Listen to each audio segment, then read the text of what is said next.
in the City by Paulette Stubbs. Now, before you get all hot and bothered, let me just say that the S word in my title is not sex. This S word, however, packs an equally controversial punch. The word is single. In today's marriage-centered world, being single, especially over 30 years of age, has been stigmatized with much negativity. I am always blown away by the level of pressure that friends and family members place on the shoulders of single persons to be married. Is our society threatened by singles? Should singleness be pitied and looked upon as a condition that needs to be cured? I think not. There are three basic categories of singles.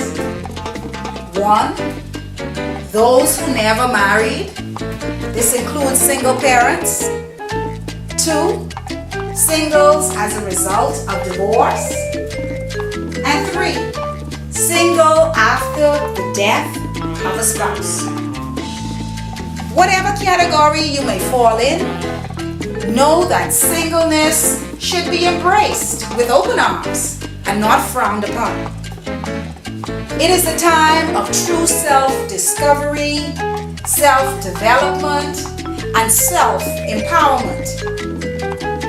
For those who may find themselves, as the artist Trina says, single again, you will find that the rules of dating as we know them have drastically changed.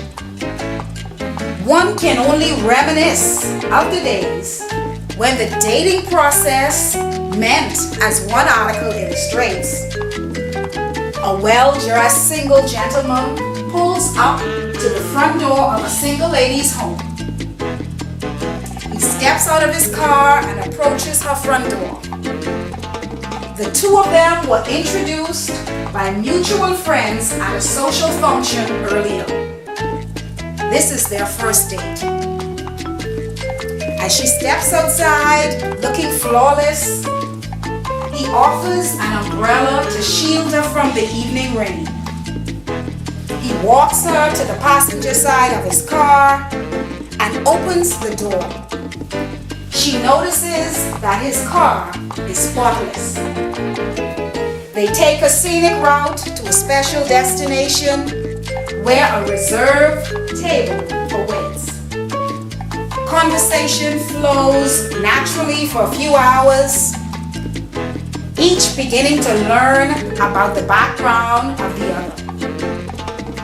After dessert, the gentleman pays for the meal and drives the lady home. He accompanies her to a door and thanks her with a warm smile, leaving her captivated and longing for more. Doesn't that sound like a Harlequin romance? Fast forward to the present day. Over the decades, traditional dating has gradually been overtaken by blind dating, speed dating, online dating sites, social networking, and text messaging. No wonder the chances of being asked out on a real date seems so far and few in between. It amazes me how we confidently broadcast ourselves to the world via YouTube and Facebook. Yet, in actual social settings, we have absolutely nothing meaningful to say to each other face to face.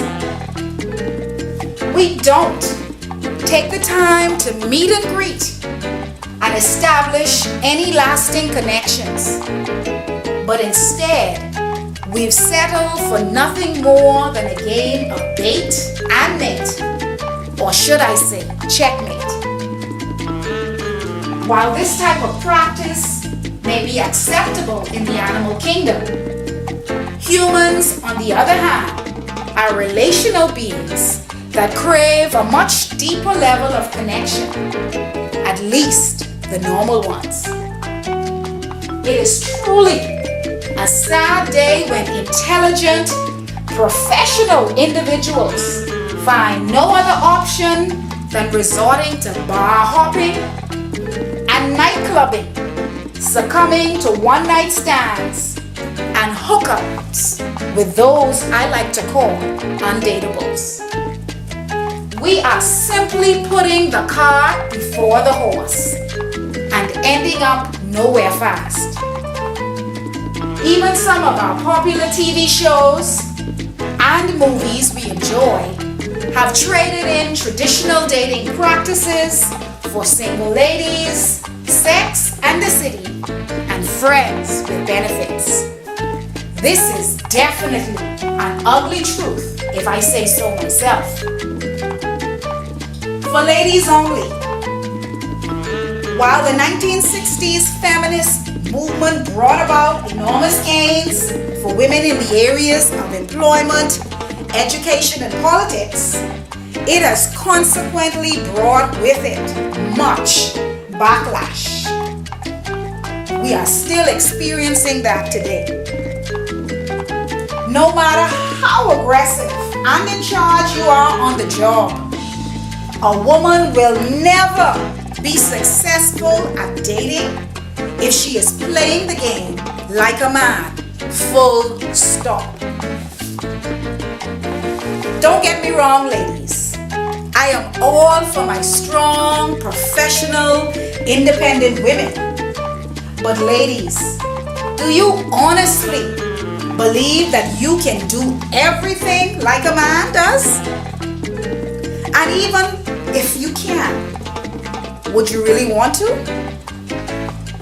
Studies have shown that the release of oxytocin, known as the bonding chemical during sexual activity, promotes emotional attachment within the female, regardless of whether she intends to become attached or not.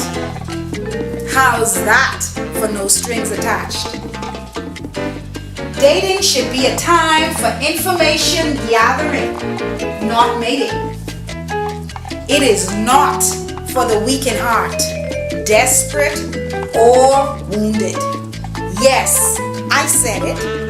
If you fall into any one of these categories, it may be a good idea to deal with your personal issues and heal first before inviting unsuspecting guests to your pity party. I don't mean to be harsh, but we prepare for retirement, we map out our educational and career paths, and even prepare for death. So why haven't we invested the same amount of time and dedication to preparing ourselves for dating? A recent article in the New York Times said, choosing a mate, the potential mother or father of our children, is one of life's most important decisions. Yet, we enter this important stage in our lives without preparation, just winging it haphazardly, resulting in a series of unfortunate events.